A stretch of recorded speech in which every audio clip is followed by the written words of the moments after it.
Okay, तो हमने देखिए अप्रोक्स आर्किटेक्चर कंप्लीट कर लिया। जो एक दो चीज़ें छोटी छोटी बची हैं वो प्रोजेक्ट्स पे इम्प्लीमेंटेशन जब करेंगे वो उसमें कवर अप अपने आप हो जाएगी। उसके अलावा स्ट्रक्चर, स्टील, प्रीकास्ट तीनों अपने स्ट्रक्चर से रिलेटेड होते हैं।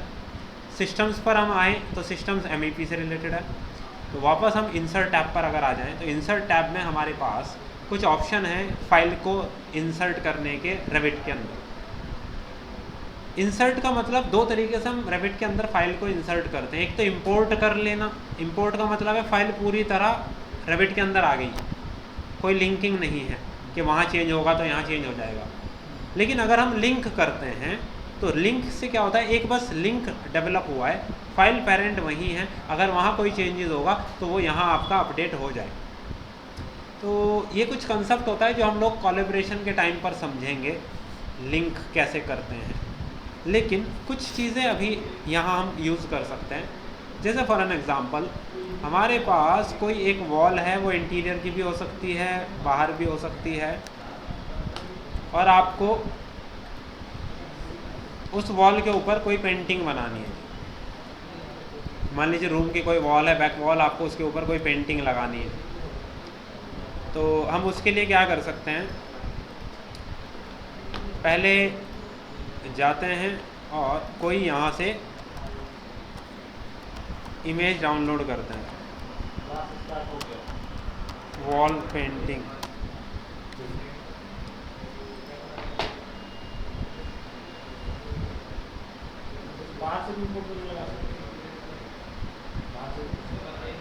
वॉल पेंटिंग का पता तो तभी है, वहाँ कितने ऑप्शंस मिल जाएंगे आपको रेविट में।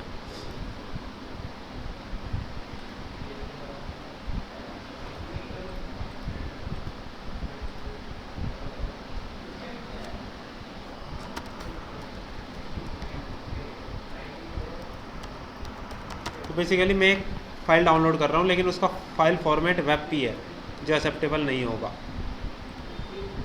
तो WebP एक ऐसा फॉर्मेट होता है जिसे आप ओपन करके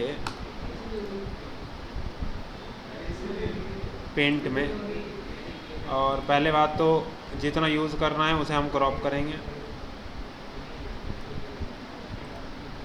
अब इस फाइल को सेव एज में जाके एज ए PNG या JPEG फाइल सेव कर लेंगे।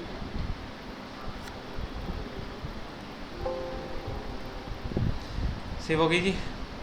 तो इस फाइल की अब हमें ज़रूरत नहीं है, ये हमारी फ़ाइल है जो हमें वॉल के ऊपर लगानी है। चलो, इसको अगर मैं राइट क्लिक करके प्रॉपर्टीज़ में जाके चेक करूँ तो इसका एस्पेक्ट रेशियो भी आपको मिल जाता है डिटेल्स में, 413/597, यानी कि वर्टिकल फॉर्मेट है बेसिकली इसका। रेविट पर जाएं, इस वॉल पे मुझे यूज़ करना है। मैंने पहले वॉल को सिलेक्ट किया, एडिट टाइप में गए, एडिट में गए, मटेरियल में गए, और इसको मैंने जिप्सम वॉल बोर्ड दे दिया। या हमारे पास एक और ऑप्शन आता है,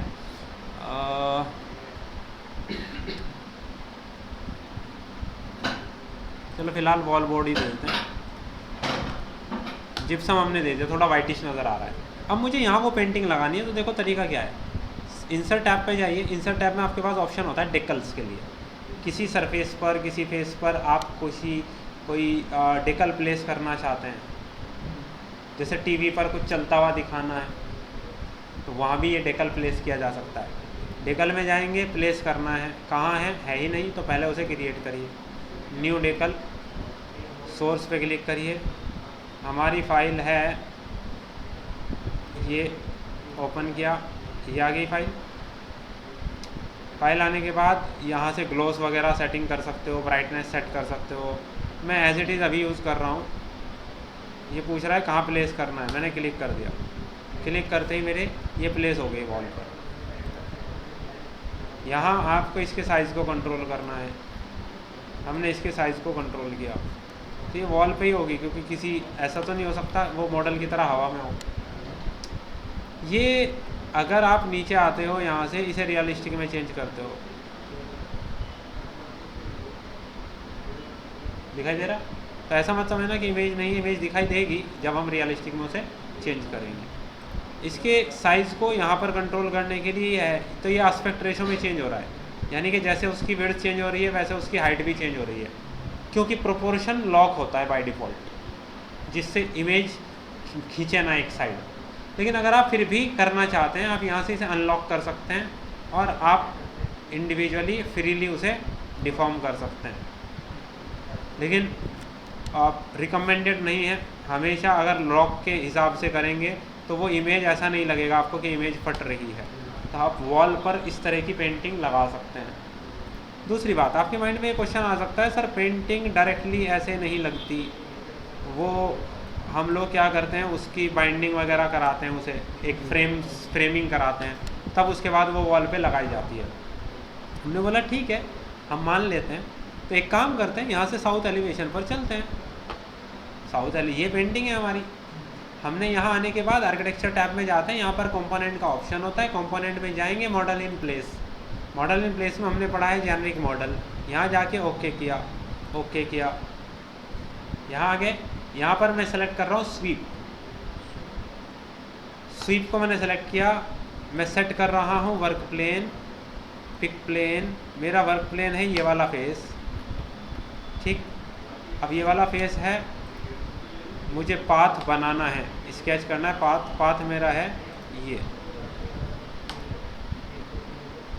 ठीक है जी। अब इस पर कौन सा क्रॉस सेक्शन चलना है, क्या फ्रेम कैसा रहेगा, वो बनाने के लिए मुझे प्रोफाइल बनानी है। सेलेक्ट किया, एडिट किया।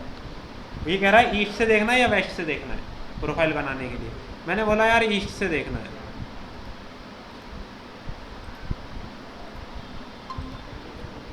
ये ओपन हो गया फाइल। ये आपकी पेंटिंग है, नीचे दिख रही है आपको। मुझे यहाँ उसकी प्रोफाइल बनानी है। मैंने क्या किया, मैंने यहाँ से एक रेक्टेंगल बना दिया पहले, छोटा सा। उसके साइज़ का अंदाज़ा आपको होगा यहाँ से। पहले मैंने एक रैंडम बना दिया। अब मैंने बोला ये वाली जो स्केच है इसको थोड़ा छोटा कर देते हैं, इसको यहाँ लाकर छोड़ देते हैं, इसको थोड़ा नीचे कर देते हैं। ऐसा कुछ मैंने एक प्रोफाइल बनाया। जैसे ही मैंने ओके किया, वो अपने उस पाथ पे रन हो जाएगा। आप 3D में जाके देखिए, उस पाथ को फॉलो करता चला गया। अब मैंने इसे सेलेक्ट किया, मैं मटेरियल में आया। मटेरियल में आने के बाद मान लीजिए मुझे कोई मटेरियल यूज़ करना था, मैंने वो मटेरियल यूज़ किया, फिनिश किया। अब देखो आपको पेंटिंग कैसी लग रही है, ठीक है। तो ये तरीके हैं कस्टमाइज़ करने के। अगर आपको लगे कि यार वॉल के हिसाब से जो आपने ये फ्रेम बनाया ये थोड़ा बड़ा लग रहा है, आप उसे सेलेक्ट करके वापस से एडिट में जाइए, वापस उसे सेलेक्ट करिए, बोलिए आपको स्वीप को एडिट करना है। क्या एडिट करना है, प्रोफाइल सेलेक्ट करिए, एडिट करिए। ईस्ट एलिवेशन पे वापस चले जाते हैं। हमने देखा यार ये प्रोफाइल थोड़ी बड़ी हो रही है, इसे थोड़ा कम कर देते हैं। इसे सेलेक्ट करके थोड़ा और शिफ्ट कर देते हैं, या केवल इस पॉइंट को ड्रैग कर देते हैं थोड़ा और कम, फिर ट्रिम लगा देते हैं ताकि ये कॉर्नर पूरा हो जाए। इसे ओके करेंगे, ओके करेंगे, आप 3D में जाएंगे, फिनिश करेंगे। अब आपने उसको उसके अकॉर्डिंग बेटर कर दिया है। तो अब ऐसा लग रहा है कि फ्रेम पर आपने कोई पेंटिंग हैंग कर रखी है वॉल पर एग्जैक्टली।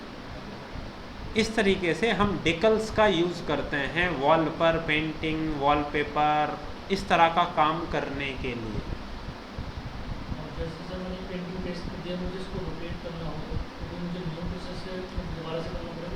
अगर मैं इस पेंटिंग को सेलेक्ट करता हूँ तो मेरा रोटेट कमांड एक्टिव है। आप उसे भी सेलेक्ट कर लो, दोनों को सेलेक्ट किया। मैं आ जाता हूँ साउथ एलिवेशन पर, दोनों सेलेक्टेड हैं। मैंने यहाँ आकर रोटेट सेलेक्ट किया, मैंने बोला reference point 90 degree, can't rotate element into this position. Okay, ये पाथ के अकॉर्डिंग लग रहा है असल में, तो ये रोटेट नहीं होगा। अगर खाली पेंटिंग को हम सेलेक्ट करें और इसको हम चेक करें, वो हो जाएगी। इस फ्रेम को एडिट करना पड़ेगा, यानी कि इसका पाथ एडिट करना पड़ेगा। इसे सेलेक्ट करो, यहीं कहीं एडिट इन प्लेस में जाओ, वापस से सेलेक्ट करो, एडिट स्वीप और स्केच पाथ। मैं वापस जाता हूँ, पाथ मेरा इसे मैं हटा देता हूँ, और मेरा पाथ मैंने डिफाइन कर दिया, ये वाला है। ओके किया, ओके किया, फिनिश किया, हो गया वहीं के वहीं चेंज। ठीक है, तो ओरिएंटेशन एंड ऑल सारी चीज़ें हैं। जेनरिक मॉडल क्योंकि आप वो जनरल है, वो एक मेथडोलॉजी को फॉलो करके मैनुअली बनाया गया, तो उसको हमें मैनुअली ही मॉडिफाई करना पड़ेगा, चेंज करना पड़ेगा। इस तरीके से आप कोई भी वॉल प्लेस कर सकते हैं। ये चीज़ हो जाती है कि कैसे हम लोग डेकल को यूज़ करके वॉल पर कोई पेंटिंग, कोई आर्ट वर्क लगा सकते हैं। क्लियर? ओके।